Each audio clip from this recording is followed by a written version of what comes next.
Kickoff starts now.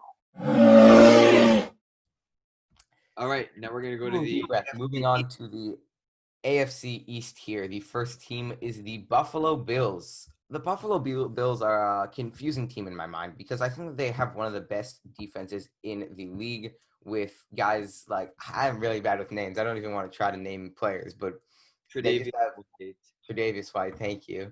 Fitzpatrick. Yeah. Minka Fitzpatrick, what? And not Minka Fitzpatrick. Why did I say that? I Yeah, don't know. see, names are bad today. Micah Hyde. Yeah, Micah Hyde, whatever. They've got a great defense. They've got some pretty great weapons on their offense with Devin Singletary, and they drafted a new running back. They also signed Stephon Diggs and got Josh Allen. And they still have Josh Allen at quarterback. So best case scenario, I think that this team could actually take the division and do very well, but I'm not siding with the best case scenario here. I do not believe that Josh Allen is a great quarterback.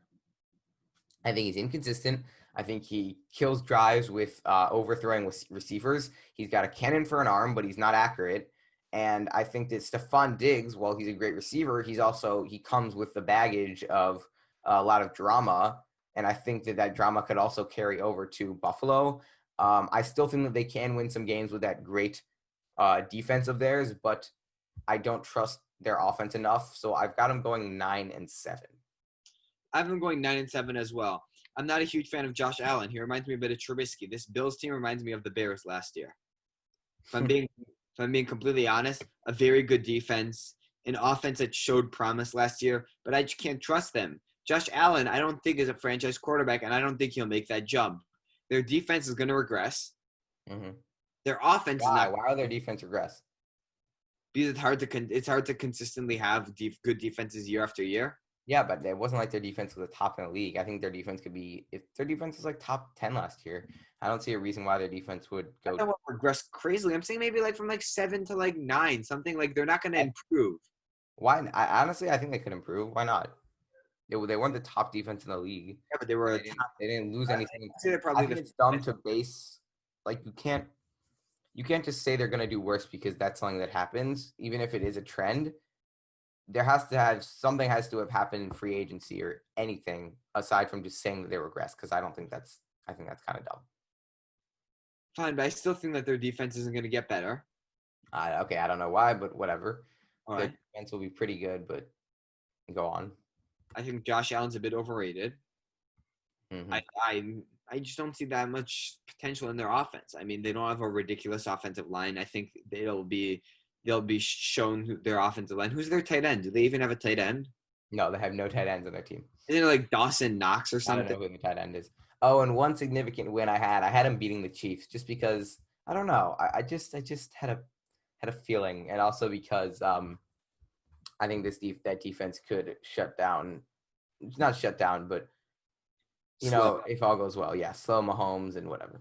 Yeah. So I have them going 9-7 as well. I just don't see that much potential in this team. Okay. Moving on to the New York Jets. We've got last year, I think kind of surprisingly, the New York Jets went 7-9.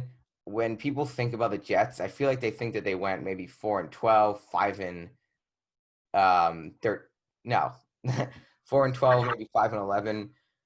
But I mean, 7-9, of course, isn't a great record. But considering that their starting quarterback Sam Darnold had mono for half the year and there was a lot going on, I think it's kind of surprising that they were able to have that record. And that's why I wasn't ready to write him off just yet. But with that said, I don't like head coach Adam Gase that much. He was involved with the Bears and he wasn't that great. If you ask New York Jets fans, I think they'll agree with me.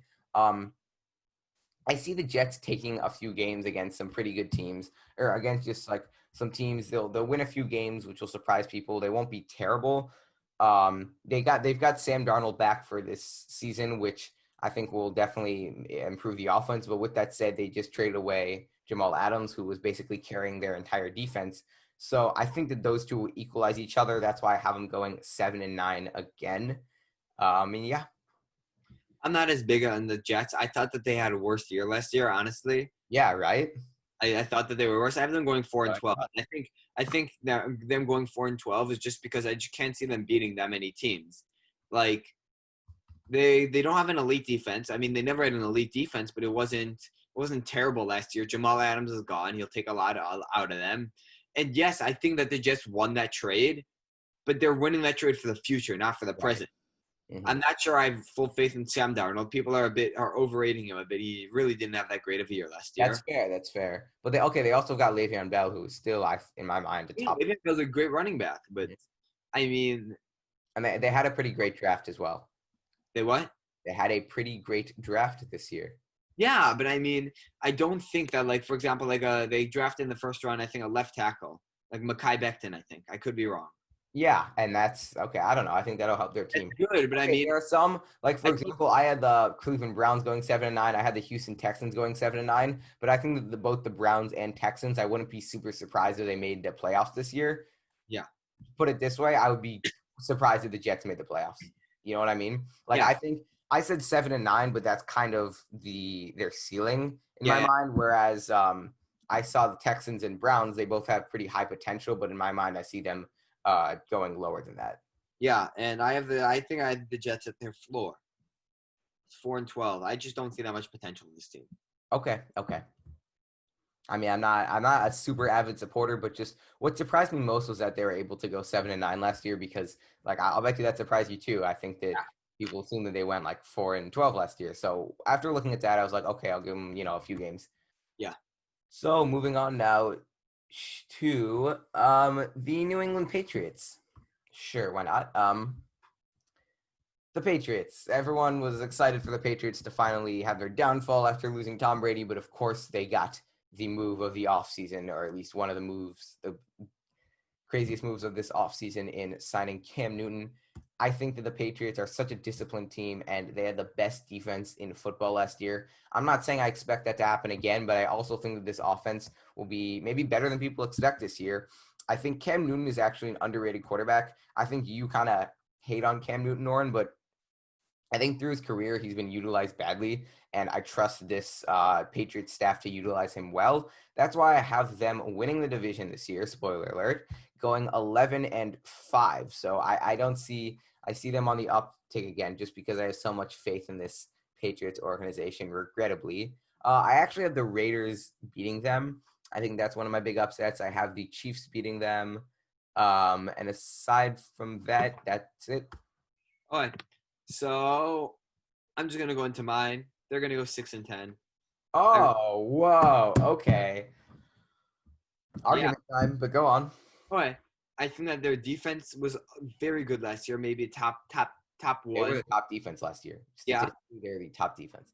All right, but I think that they lost a lot of players because of Corona. That is true. They did lose players due to. They lost some big players. What's it called? I don't see that much in Cam Newton. I think he's an injury-prone player. And there's nothing that the Patriots staff can do to control his injuries. Okay, fine. Are you saying that they're gonna go 6-10 because Cam Newton gets injured in week 2? I think that Cam Newton will get injured eventually in the season. Okay, if you're saying that, I think that's fair. But I'd say the New England Patriots have a better offensive line than the Carolina Panthers ever did. That's why, and I think that I have a lot of faith in this Patriots team to utilize Cam Newton correctly. To be honest, I was not taking into consideration. I kind of forgot about the players that dropped out of New England. So maybe more of a 10-6 campaign, but I still do definitely see them winning the division and easily getting over 500 just because they are the New England. Not just because, actually. Okay, last year, the Patriots were so bad last year and they lost in the first round. They went 12-4. Like, what? Yeah, I'm not arguing they were bad last year. I'm just saying, I don't know. Moving on now to the Miami Dolphins. The Dolphins are a team that surprisingly they seemed like they might be like one of the worst teams ever last year, but they managed to end up 5-11, largely in part due to the help of quarterback Ryan Fitzpatrick, who always goes on these hot spurts, but I don't think he can really lead a team for 16 games. This season I have the Dolphins going 5-11. I'm pretty sure it's 5-11, but I just pressed some button to make it whatever. Okay, I have them going 5-11. I I think that they have a very bright future, but for now their defense is only all right, and they don't have much weapons surrounding Tua. I think that they can take a few games. Especially since if Ryan Fitzpatrick is starting, he always starts off a little bit hot. So I've got him going 5-11. I have them going 4-12. I know that you're going to be like, "Oh my God, it's Tua Tagovailoa," but I said during while I was arguing for him that the Dolphins won't do very well because they don't have an incredibly skilled roster. I think that he's going to win Rookie of the Year for many different reasons. I don't really want to get into all of the. It's going to take forever if we argue for it right now, but I'm saying that Tua is a very talented player, and I think that Fitzpatrick will be able to lead them to wins just because he's Fitzpatrick. And even though Tua might not be able to lead them to so many wins, I think that Tua will show incredible promise. And I think that even though they don't have an amazing defense and not an amazing offense, I think they'll win a few games. They'll just pull a few out, and that's why I'd go 4-12. Okay. So I think we're both kind of in agreement, although I am going to, I think it's ridiculous that you're going to have them going. Like, I mean, last year the Cardinals had a pretty bad record and Kyler still won, so I guess that's fair enough. Now that I think about it, you can move on. If you enjoyed this episode of From the Den, please remember to subscribe, comment, and like this video. Or, if you're a Packers fan, remember to dislike and leave a nasty comment. Click the links on the screen to access additional content.